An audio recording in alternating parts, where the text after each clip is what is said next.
Mi nombre es Lars Stoinis Chávez, soy docente del Departamento de Ciencias Sociales, soy licenciado en Sociología por esta casa de estudios, tengo una maestría en Ciencia Política por la Complutense de Barcelona y mis temas de interés tienen que ver justamente con comprender los procesos de democratización y el vínculo entre educación y el desarrollo de ciudadanía como aspecto fundamental para la sostenibilidad democrática.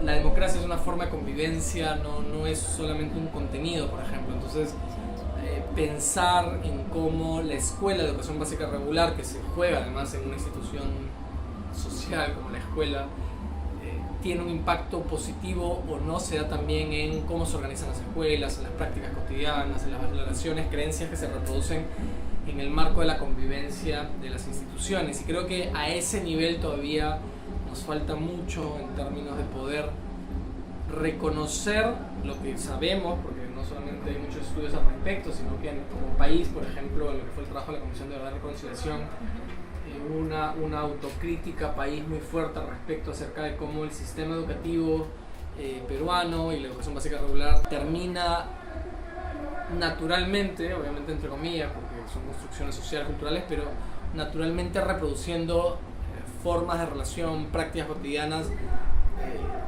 que en algunos casos incluso podríamos denominar autoritarias, lejanas, si queremos ser un poco más diplomáticos, de lo que es la aspiración democrática, ¿no? Entonces, por ejemplo, la reflexión sobre cuál es la ubicación del estudiante como actor o agente dentro de la convivencia y la cotidianidad escolar, más allá del aula, ¿no? Creo que se han dado pasos positivos en torno a pensar al estudiante como sujeto o agente de su aprendizaje, pero creo que si pensamos nuevamente en el tema que ustedes plantean en el foro, o en este foro, se tiene que pensar también en el estudiante fuera de ese proceso y fuera de las aulas.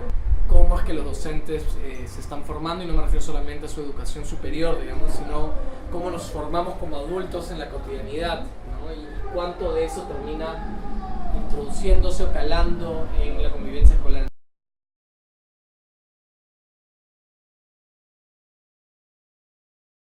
Yo trabajaba mi tesis de licenciatura, me pareció como una intuición, o sea, no una intuición, sino un texto del año 99, el año 2000, ¿no? Editado por Tarea a partir de las experiencias de los municipios escolares en Lima y Ayacucho.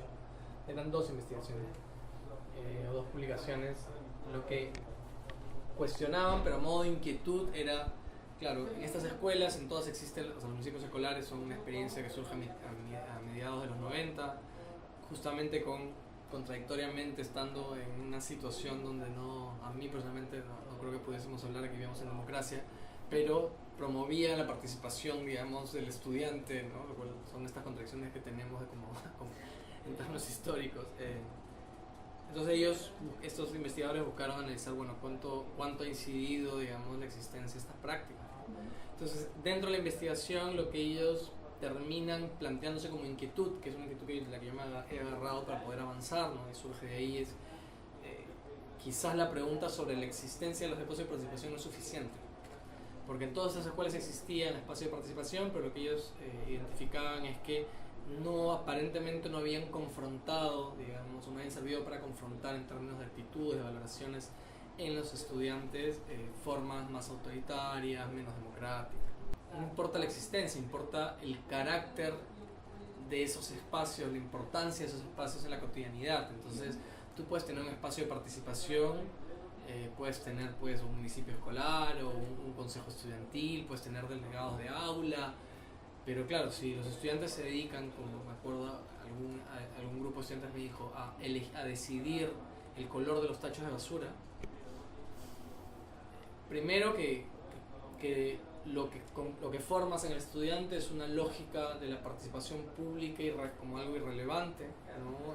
Generas desincentivos, desmotivación, ¿no? Desafección, porque finalmente lo público se convierte en una noción que es inútil, intrascendente para tu vida, ¿no? O sea, realmente no se construye o no se le permite al estudiante comprender lo que significa la vida en colectivo, ¿no? La colectividad, la importancia de la participación individual, colectiva, pues en la vida en comunidad. Entonces, el carácter democrático, el carácter influyente, relevante de los espacios de participación en la vida escolar para mí se vuelve como un componente clave sobre el que, volviendo a la primera parte de la conversación, claro, lo decimos probablemente, ¿no?, en los documentos formales, pero sobre lo que no hay un trabajo realmente consistente, contundente en la vida escolar, ¿no? Puedes tener un espacio de participación, pero que está con la posibilidad de vetarse según las decisiones de la autoridad adulta, o sea, directores, docentes, ¿no? Eso es una gran diferencia que encontré, digamos, estudiando dos casos de dos escuelas, más o menos de las mismas características socioeconómicas, culturales, digamos. Y claro, una diferencia entre ambos es que mientras en uno, digamos, los espacios de decisión estudiantil terminaban siendo valiosos porque se tomaba en cuenta para la vida institucional, en el otro espacio permanentemente estaban restringidos, habían temas que no podían discutir, ¿no? Entonces eso influye en el carácter del estudiantado y eso es un poco también lo que yo investigo, ¿no? La experiencia, la práctica democrática del estudiante va a tener probablemente un mayor impacto que el solo abordar la democracia o la ciudadanía de un contenido. Porque además tiene sentido, ¿no? Es decir, en mi práctica cotidiana pues yo desarrollo hábitos que valoro, más allá de que me digan que es valorable, porque lo vivo, o sea, tiene un sentido, veo que tiene una utilidad, que me genera algún tipo de satisfacción de la forma en que convivo, ¿no? Con los niños pequeños no aprenden de la vida, del entorno, porque les dijeron cómo funciona el entorno, es porque lo experimentan. La experimentación es lo que nos hace apropiarnos de hábitos, de costumbres, de valoraciones. Entonces, yo creo que hay, pero yo creo que el problema no es que existan, sino que además replican lógicas formalistas que tenemos también en la política, en lo público a nivel ya de adultos, a nivel nacional, ¿no? Entonces, hay una percepción de la ciudadanía en nuestro país que lo público se restringe a la esfera de lo electoral, ¿no? Que la ciudadanía en términos políticos se restringe a lo electoral, y eso, por ejemplo, es algo que ya desde estos estudios que menciono a fines de los 90 se evidenciaba. Hay una perspectiva como electoralista de las instancias de participación escolar. Entonces, claro, hay toda una parafernalia alrededor de las elecciones de los representantes estudiantiles y luego se acabó. El resto del año los representantes estudiantiles no representan a nadie, no tienen influencia, no tienen poder, pero el siguiente año de nuevo toda la parafernalia alrededor de las elecciones. Que suena además bastante afín a lo que es nuestra experiencia como ciudadanos. Y yo hace poco, bueno, en un trabajo en el que estoy ahorita involucrado, pues recogimos información también sobre concepciones de democracia en estudiantes de escuelas públicas, y va en la misma línea. O sea, hay una concepción de la ciudadanía como la elección de gobernantes y luego el retraimiento hacia lo más privado, ¿no? De una democracia definida también por lo electoral, pero no por una participación permanente, activa, ¿no? Y una diferencia en cuánto un estudiante se aleja de esa concepción más electoral para pensar, como plantea un estudio clásico del PNUD de mitad de la primera década del siglo XXI, que hablaba, tenemos que pensar en Latinoamérica de comenzar a transitar de las democracias de electores a las democracias de ciudadanas y ciudadanos. Entonces, digamos, si coloco estas dos nociones, los estudiantes que más se alejan de la noción más electoral para acercarse a una más integral en términos de ciudadanía, tendría que ver con que han tenido una experiencia escolar mucho más participativa, con más poder público, por denominarlo de alguna manera, ¿no? Creo que en términos de formación de una ciudadanía democrática, el docente tendría que ser fundamental para el desarrollo de un sentido crítico de los estudiantes, ¿no? Yo no creo que la palabra formación es fea también, ¿no? A mí no me gusta mucho, a veces a falta de un mejor término lo uso, pero más que formar es acompañar para que los estudiantes desde pequeños, o los niños, niñas desde pequeñas, se interpelen sobre sus vidas, sobre su entorno, ¿no? Y desde ahí que cada vez vayan introduciendo la noción de también, o sea, siempre fuiste ciudadana de muy pequeñita, solamente que a medida que crecemos nos vamos descubriendo que lo somos, aunque lo hayamos sido, digamos, deberíamos ser en la práctica, pero el docente tendría que ayudar a que los estudiantes de pequeños se interpelen, ¿no? Se cuestionen, investiguen, no dar las respuestas necesariamente a las cosas, sino fomentar un juicio crítico. Ahora, eso es difícil porque eso significa que el docente tiene que estar preparado para que lo interpelen, lo cuestionen a él o a ella. O sea, tiene que tener la capacidad, la tranquilidad, la fortaleza para que su autoridad sea interpelada, lo cual es complejo en una escuela donde hay una lógica bastante autoritaria, no de autoridad democrática, sino autoritaria en muchos casos, ¿no? Entonces, creo que ahí también el rol del docente tiene que ver con, y por eso decía, hay que pensar al docente desde su propia ciudadanía, es apoyar o acompañar al docente para que el docente también se interpele y se empodere en esa identidad para que luego cuando sea cuestionado, eso sea parte de la vida, ¿no? Yo creo que el docente tiene el rol además de expandir su territorio de acción, del aula a la escuela, ¿no? Entonces el docente del aula que tenga además, que se le fortalezca, cuando yo se le fortalezca no es porque no tengan poder, sino creo que hemos transitado de la época en la que yo estudié, probablemente la época que ustedes estudiaron en la escuela, hay un tránsito valioso de como un autoritarismo de los docentes, los directivos, pero yo creo que en algunos casos se ha pasado a un como autoritarismo de los estudiantes. Entonces, por ejemplo, en mi época, probablemente personas mayores que yo se sientan más como reconocidos en ese tipo de experiencias, claro que a un adolescente porque hizo algo que estaba mal, le metieron un cachetadón públicamente, no era solamente algo que no llamaba la atención, sino que muchas veces era validado y legitimado por las familias, ¿no? Como, bueno, o sea, porque había una idea de la crianza donde, claro, no la violencia sistemática, pero sí, pues algún tipo de reacción, o sea, de castigo con violencia alguna vez, pues servía como para encuadrar, ¿no? Obviamente, por lo menos en el discurso, hemos transitado una época donde reconocemos que hay otras formas, sin violencia, de poder, ¿no?, plantear marcos de responsabilidad, de disciplina, de desarrollo de la autonomía.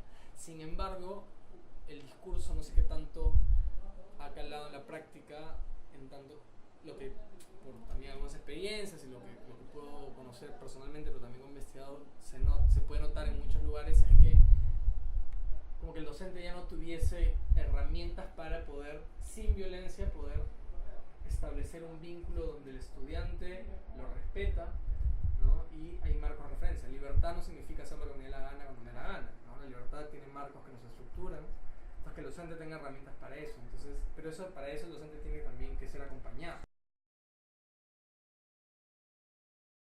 Un enfoque tiene el potencial justamente de confrontar creencias, confrontar valoraciones, llevar o promover la autorreflexión, ¿no?, el autocuestionamiento, el cuestionamiento de las propias posiciones, no solo individuales, colectivas, institucionales, estatales.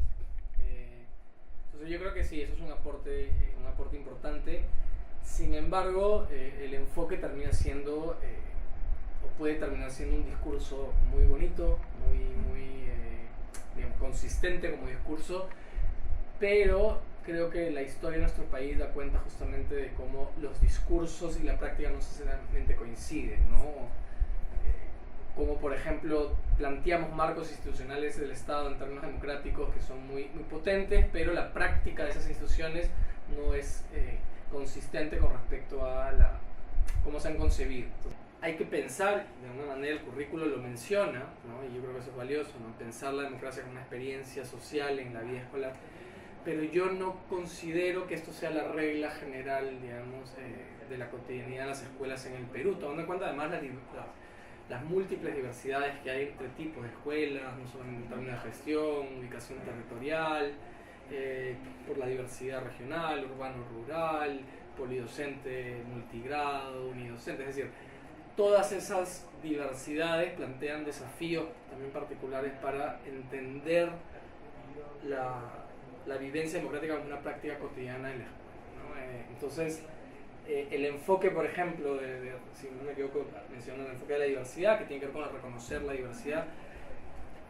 tiene sentido solamente si las escuelas confrontan, por ejemplo, las prácticas discriminatorias que históricamente se han reproducido en la experiencia escolar, ¿no?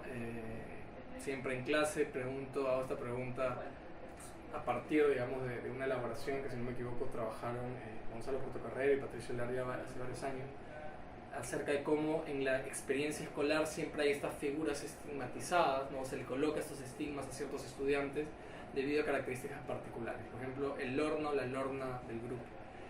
Y claro, a mí algo que me parece absolutamente triste es como yo vengo enseñando en la universidad ya hace casi 11 años y semestre a semestre por 11 años todos los estudiantes, la gran mayoría levanta la mano de que sí, en su experiencia escolar hubo esa figura. Yo, que tengo obviamente una distancia generacional grande con mis estudiantes hoy, casi 20 años, también lo viví. Mi papá, que tiene 77 años, lo vivió.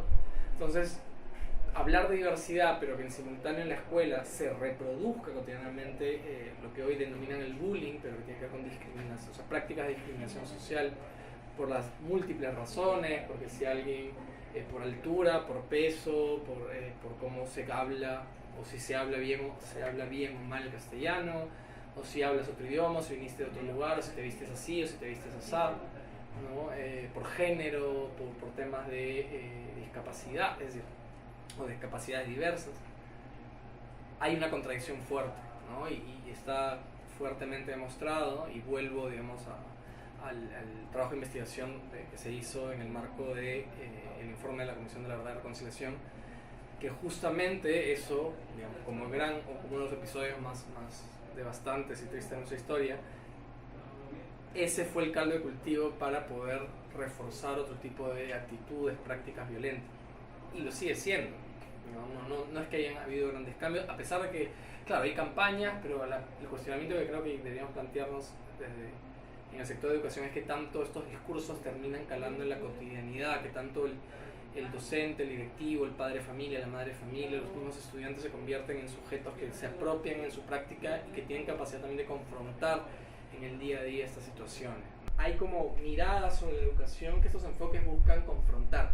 Desde mi punto de vista no hay una postura pública, abierta de confrontación. Entonces eso también es un peligro, ¿no? Planteo enfoques, pero no confronto que hay otros que lamentablemente son excluyentes. Es decir, no puedo apostar por el reconocimiento de la diversidad y en simultáneo promover que todos nos eduquemos como si fuésemos, digamos, o sea, como una producción industrial en términos de conocimientos. Ahí hay una contradicción, ¿no? Lo que falta justamente es desarrollar estrategias para llevar a la práctica, digamos, estos enfoques.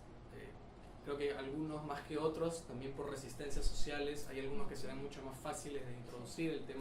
El enfoque, digamos, no me acuerdo la denominación, pero digamos que es de cuidado, de valoración del medio ambiente, creo que es un enfoque mucho más de sentido colectivo, aceptado colectivamente, versus otros como el enfoque de género, que sabemos que estamos además en un contexto de resistencia social y política muy fuerte, ¿no? Entonces, pero creo que esa resistencia también nos pone, o debería darnos la claridad de que esto no pasa por cuántos los estudiantes o los docentes conocen los enfoques, pasa por repensar la escuela en el Perú. Pasar a la práctica, ¿no? Desde los enfoques, ¿no?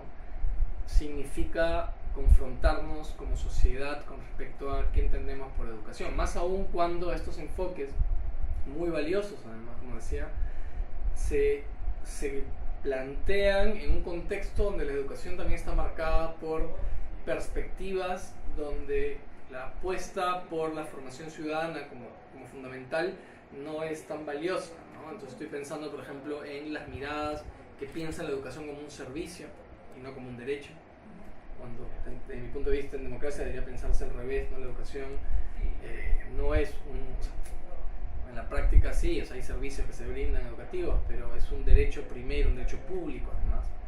Entonces eso también lleva a distorsionar lógicas como, claro, una institución puede ser de gestión privada, pero no deja de ser un derecho público, ¿no? Entonces, o la lógica de la educación en términos de tenemos que formar profesionales, ¿no? Entonces, desde que más o menos estamos retrasando el ingreso al sistema formal más o menos a los 3 años, cuando los niños a esa edad, o durante toda la primaria, probablemente parte de la secundaria, deberíamos, me incluyo porque he pasado por el sistema educativo peruano, estar más orientados pues a aprender a convivir con nuestros semejantes, aprender a convivir con el entorno, con la naturaleza, a cuestionar, ¿no? Investigar, cuestionar qué es lo que sucede, también entra mucho en contacto con las cosas que uno va aprendiendo, ser feliz finalmente.